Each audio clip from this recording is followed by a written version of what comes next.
किसी गांव में एक साधु रहा करता था। वह जब भी नाचता था तभी बारिश होती थी।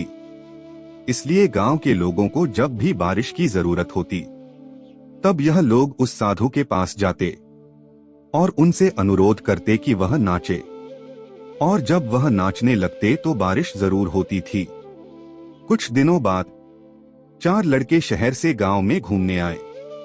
जब उन्हें यह बात पता चली कि किसी साधु के नाचने से बारिश होती है तो उन्हें यकीन नहीं हुआ। शहरी पढ़ाई लिखाई के घमंड में उन्होंने गांव वालों को चुनौती दे दी कि अगर हम भी नाचेंगे तो बारिश होगी, और अगर हमारे नाचने से बारिश नहीं हुई तो साधु के नाचने से भी बारिश नहीं होगी। अगले दिन सुबह सुबह गांव वाले उन 4 लड़कों को लेकर साधु के कुटिया के पास पहुंचे। गांव वालों ने साधु को सारी बात बताई। फिर लड़कों ने नाचना शुरू किया। पहले लड़के ने नाचना शुरू किया। आधा घंटा बीत गया। फिर पहला लड़का थक कर बैठ गया पर बादल नहीं दिखे। कुछ देर बाद दूसरे लड़के ने नाचना शुरू किया और 1 घंटा बीत जाने पर ये भी थक कर बैठ गया। बाकी दोनों लड़कों ने भी ऐसा ही किया पर बारिश नहीं हुई। अब साधु की बारी थी। उसने नाचना शुरू किया। 1 घंटा बीत गया पर बारिश नहीं हुई। साधु फिर भी नहीं रुका, वह नाचता ही रहा।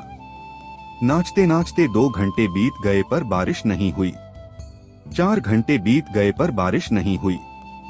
लेकिन साधु तो रुकने का नाम ही नहीं ले रहा था।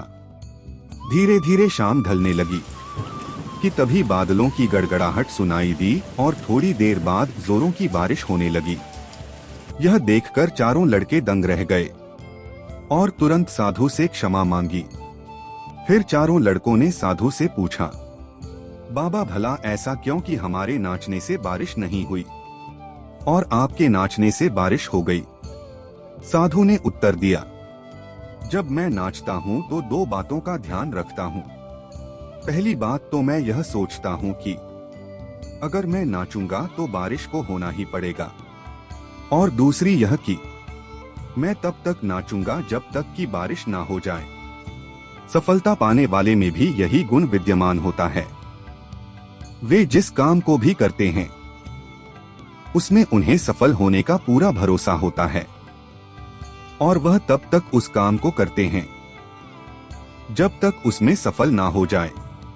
इसलिए अगर हमें सफलता हासिल करनी है तो इस साधु की तरह ही अपने लक्ष्य को प्राप्त करना होगा।